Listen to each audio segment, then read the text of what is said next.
भारत सरकार ने पुराने लेबर लॉ की जगह 4 नए लेबर कोड लागू कर दिए हैं। भारत में पहले 29 अलग अलग लेबर लॉज थे जो कंफ्यूजिंग थे। अब इन्हें 4 कोड्स में समेट दिया गया है। Code on wages, industrial relations code, code on social security और OSHWC कोड। ये वेज कोड 21 नवंबर 2025 से एक्टिव हो गया है और अगले 45 दिन में डिटेल्ड रूल्स वो नोटिफाई भी हो जाएंगे, जिसके तहत सभी कंपनियों को अपने सैलरी स्ट्रक्चर को रीस्ट्रक्चर भी करना होगा। आज इसी लेबर कोड को लेकर SBI रिसर्च ने एक रिपोर्ट पेश की। कहा जा रहा है कि नए नियमों में कहा जा रहा है कि इससे लाखों नई नौकरियां वो पैदा होंगी। देश में बेरोजगारी कम होने की बात कही जा रही है। सर, आपसे न्यूज़ रूम में भी चर्चा हो रही थी कि विदिन 2 डेज एक रिपोर्ट आ जाती है, उसके बाद इसमें कहा जाता है कि अच्छी खासी नौकरियां यानी 70 लाख नौकरियां वो पैदा होंगी। बेरोजगारी 1% से अधिक की उसमें भी गिरावट आती हुई दिख रही है और बड़ा गुडी न्यूज़ वो सामने आता हुआ दिख रहा है। सौम्यकांति घोष साहब जो इसको लीड करते हैं SBI रिसर्च की रिपोर्ट को, कैसे देख रहे हैं इस रिपोर्ट को सर? और सबसे पहले आपसे पहली प्रतिक्रिया लेना चाहेंगे लेबर कोड को।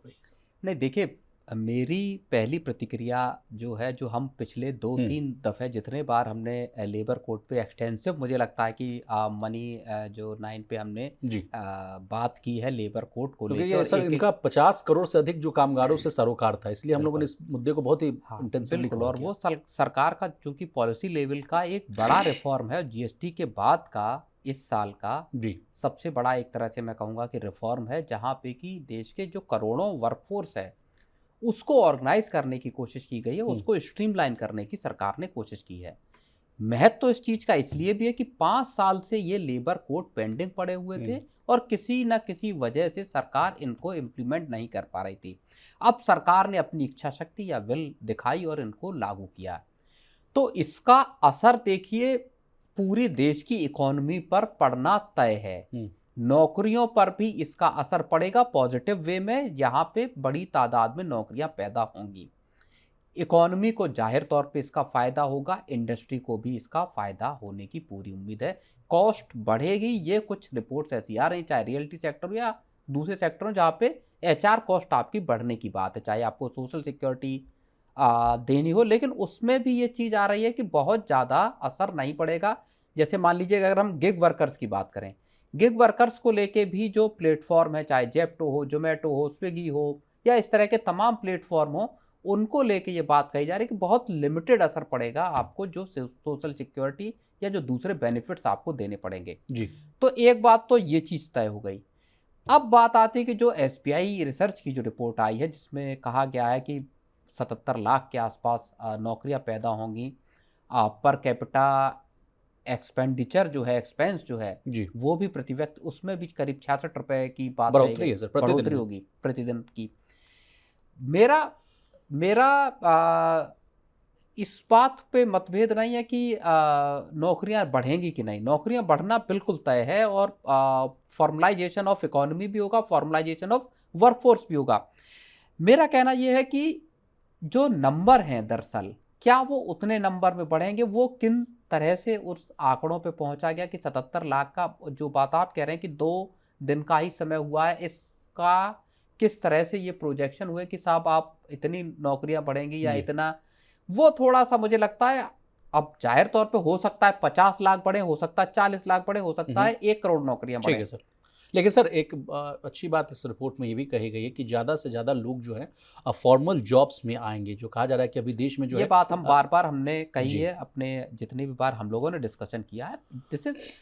ये पूरे के पूरे जो लेबर फोर्स है, पूरा वर्क फोर्स है, उसको दरअसल फॉर्मलाइज करने में बहुत बड़ा रोल निभाएगा, क्योंकि आप सबको PF के साथ जोड़ रहे हैं। आप चाहते हैं कि हर वर्कर वो PF ESIC के दायरे में आए, सबको सोशल सिक्योरिटी नेट मिले जी, बीमे का फायदा मिले। तो आप जब इनको लेकर आएंगे तो रिकॉर्ड बनेगा, सबको आप अपॉइंटमेंट लेटर देना चाहते हैं वो कंपलसरी होगा। मिनिमम यूनिवर्सल एक वेज फ्लोर बनेगा कि साहब इससे नीचे आप किसी को सैलरी दे नहीं सकते जी।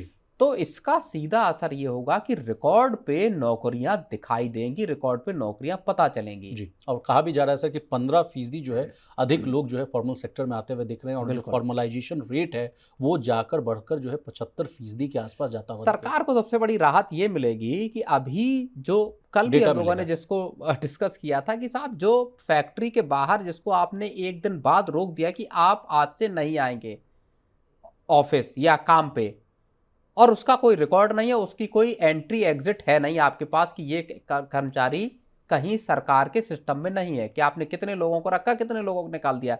अब नए लेबर कोड के बाद आपके पास हर एम्प्लॉय का रिकॉर्ड होगा, सरकार के लेवल तक रिकॉर्ड होंगे, कितने लोग आए, कितने। सरकार के पास जो एक मुसीबत थी रोजगार की कि देश में नौकरियां पैदा नहीं हो रही, सरकार को अब दिखाने के लिए हो जाएगा कि देखिए इतने % नए जॉब जनरेट हुए, इतना बेरोजगारी का लेवल है, या जो भी चीज़ है। सरकार सर एक और बात को लेकर चिंतित थी, वो था कंजम्पशन को लेकर। अब जो इस रिपोर्ट में भी बात कही जा रही है सर कि जब कहा जा रहा है कि जब लाखों लोगों की कमाई और जो है सुरक्षा बढ़ेगी तो स्वाभाविक तौर पर है वो जो है अपना ज़्यादा जो है पैसा निकालेंगे, खर्च करेंगे, तो रोटेशन ऑफ द मनी वाला जो कॉन्सेप्ट है वो आता हुआ दिखेगा सर। अब इसमें इस रिपोर्ट में कहा जा रहा है सर कि कुल मिलाकर 75,000 करोड़ का जो है अतिरिक्त कंजम्पशन वो है जो पैदा हो सकता है। अब ये पैसा जो है बाजार में घूम कर कहाँ आएगा? दुकानों में। कहा जा रहा है सर कि बिक्री बढ़ेगी, प्रोडक्शन बढ़ता हुआ दिखेगा और अर्थव्यवस्था यानी जो इकोनॉमी को जो है बूस्ट करता हुआ दिखेगा। कंजम्पशन को लेकर जो है काफ़ी समस्याएं थी सर, और जिसको हम लोगों ने मनी सेंटर में भी इंटेंसिवली कवर किया। कंजम्पशन और जीएसटी बचत महोत्सव के बाद कंजम्पशन का देखिए जो आंकड़ा एसबीआई रिसर्च की रिपोर्ट में आया कि 75,000 करोड़ रुपए का कंजम्पशन बढ़ेगा या खर्च बढ़ेगा, अतिरिक्त खर्च आएगा यहाँ पे। वो मुमकिन कब है विशाल? वो मुमकिन तब होगा जब इस रेशियो में नई नौकरियां पैदा होंगी। नई नौकरियां पैदा होंगी, जाहिर तौर पर नए लोगों को सैलरी मिलना शुरू होगा, हर महीने उनके खाते में पैसे आएंगे। अब सरकार के डीबीटी ट्रांसफर पे तो टिकी नहीं रहेगी देश की इकोनॉमी। तो अगर नई नौकरियां, अगर एसबीआई रिसर्च कह रही कि 77 लाख नई नौकरियां पैदा होंगी, और उसके बरक्स अगर आप चेक करेंगे तो फिर 75,000 करोड़ नहीं, इससे ज़्यादा का कंजम्पशन स्टार्ट होगा, क्योंकि नए लोगों के हाथ में जब पैसे आएंगे तो वो अपने घर गृहस्थी को चलाने के लिए उस पैसे को फिर से इकोनॉमी में डालेंगे। लेकिन इसका दूसरा पहलू भी एक है कि जो आपकी पूरी की पूरी सैलरी है, जिसका 50% हिस्सा बेसिक सैलरी में डालने की बात है और रिमेनिंग हिस्सा ही आप कंपोनेंट के तौर पे दे सकते हैं, वहाँ लोगों की इन हैंड सैलरी कम भी होगी। तो क्या अगर आपकी इन हैंड सैलरी कम होगी तो उसका इम्पैक्ट आपके खर्च पे भी पड़ेगा, ये भी बात देखनी होगी। जी। लेकिन सर कुछ चुनौतियां भी हैं, चैलेंजेस है, उन पर भी डिस्कस कर लेते हैं आपके साथ। कहा जा रहा है कि सभी राज्यों में एक जैसी जो है ये नियम जो है लेबर कोड वाली वो एक जैसी इंप्लीमेंट होती हुई भी नहीं आएगी, क्योंकि कहा जा रहा है कि ये स्टेट सब्जेक्ट वाला भी मामला हो सकता है। तो इसका असर भी सर अलग अलग पड़ता हुआ दिखेगा स्टेट्स में। बिल्कुल, देखिए सरकार ने लेबर कोड दे दिया, अब राज्यों को इनको अपने यहाँ लागू करना पड़ेगा, अपने यहाँ वेजेस को तय करना होगा।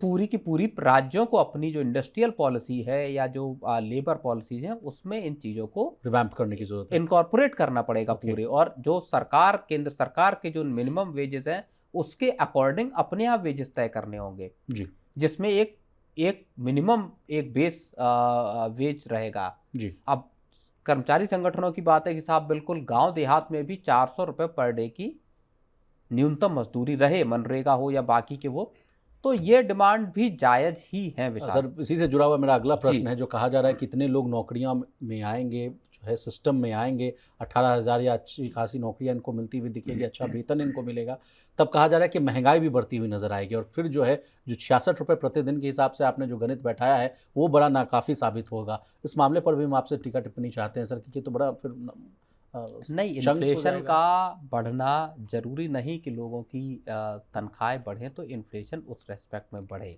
फायदा तो फिर कम बचा है। आप बिल्कुल अभी के सिनेरियो से इस चीज़ को समझ लीजिए, हो सकता है आगे ऐसा भी हो कि बढ़े, लेकिन एक मैं इंस्टेंस केवल बता के चीज़ को छोड़ूंगा कि एक साल पहले अगर आप देखेंगे तो 6.1% या 6.2% के आसपास, 6.21% के आसपास महंगाई पहुंच गई थी, रिटेल इन्फ्लेशन जी। और अभी रिटेल इन्फ्लेशन कितनी अक्टूबर में जी 0.25%। सर अप्रैल में 3.16 थी, मई में ये 2.82 के आसपास है, जून में 2.10, जुलाई 1.61, अगस्त 2.07, सितंबर 1.44 और अक्टूबर में जैसा आपने कहा 0.25। अब आप देखिए 6.21% से महंगाई एक साल का अगर आप ड्यूरेशन देख लीजिए तो वो 6% से 0.25% आ गई। ये तो है नहीं कि पिछले साल लोगों की पर कैपिटा इनकम ज़्यादा थी, इस साल लोगों की पर कैपिटा इनकम कम हुई। ये भी नहीं है कि लोगों की नौकरियां ज़्यादा चली गई, नई नौकरियां सृजित नहीं हुई। अगर आप ईपीएफओ का ही डेटा देखेंगे तो फॉर्मल जॉब क्रिएशन ही अच्छा खासा मंथ ऑन मंथ हुआ है। तो एम्प्लॉय जनरेशन का इन्फ्लेशन के बढ़ने से कोई लेना देना नहीं है। इन्फ्लेशन का बढ़ना घटना बहुत सारे इंटरनल और एक्सटर्नल फैक्टर्स पर डिपेंड करता है।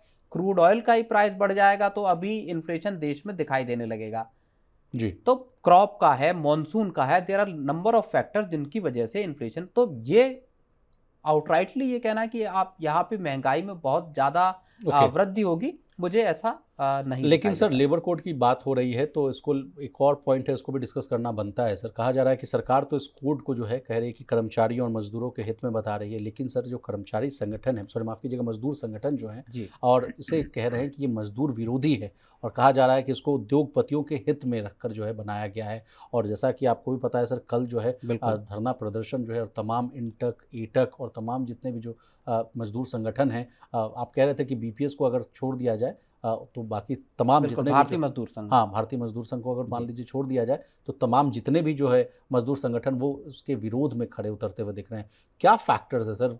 तमाम जैसे 8वें वेतन आयोग में भी हम लोगों ने देखा तो एक क्रोनोलॉजी मुझे समझ नहीं आती है कि 8वें वेतन आयोग को लेकर भी कहा जा रहा है कि ये मुफीद चीज़ नहीं है भाई, फिर उसके बाद ये कहा जा रहा है कि लेबर कोड आप कह रहे हैं कि भाई तमाम वर्षों के बाद इसको मैंने बदला है और ये बहुत बड़ी इतिहास की सबसे बड़ी जो है रिफॉर्म्स की बात कही जा रही है। तो क्या है ये मामला सर? इसको भी नहीं देखिए, अब जो मांग है कि 400 रुपये डेली वेज हो, 25 लाख रुपए तक का आपका हेल्थ इंश्योरेंस हो, लोगों का इंश्योरेंस दिया जाए, फिर एम्प्लॉयमेंट गारंटी हो अर्बन एरियाज़ में, उसके अलावा आपका सोशल सिक्योरिटी दी जाए सभी मज़दूरों को, रूरल और अर्बन सब में। तो ये कुछ मांगे हैं जिनको लेके जो मज़दूर संगठन है, जो ट्रेड यूनियन है, वो धरना प्रदर्शन करने की बात है 26 तारीख को। अब सरकार क्या कुछ मॉडिफिकेशन करती है इनमें, इन कर्मचारियों की मांगों को लेके, हो सकता है सरकार इनमें से कुछ चीज़ों को इनकॉर्पोरेट करे या हो सकता है आगे करने की बात करे, की भी जा सकती हैं इनमें से, ऐसा कुछ नहीं है। लेकिन ओवरऑल अगर आप पूरे के पूरे लेबर कोड को देखेंगे तो ये वास्तव में नए भारत की या विकसित होते हुए एक देश के लिए बढ़ाया जाने वाला एक बहुत सही और बहुत सटीक कदम है, जिसको उठाया जाना वाकई वक्त की ज़रूरत थी। क्योंकि देश में जो इकोनॉमी को चलाने को लेके आपके वर्कफोर्स, और इसका एक बहुत बड़ा फ़ायदा इस चीज़ में भी होगा कि जो वोकेशनल ट्रेनिंग है, जो अप्लाइड मैं जिसको बोलता हूँ कि ट्रेनिंग है, जो सीधे आपको काम के लिए या इंडस्ट्री के लिए स्किल्ड बनाती है, उसको लेके भी चीज़ें सिस्टम गियर अप होना शुरू होगा इन लेबर कोड्स के आने से विचार। और तमाम फैक्टर्स भी बताए गए इसमें सर। कहा गया कि इकॉनमी को जोड़ने की कोशिश की गई, 50% की जो आबादी महिलाओं को है उनके लिए बहुत ज़्यादा जो है प्रोत्साहन फायदे बताए गए हैं, तमाम चीज़ें हैं। लेकिन फिर भी देखना होगा सर कि इनकी मांग क्या है।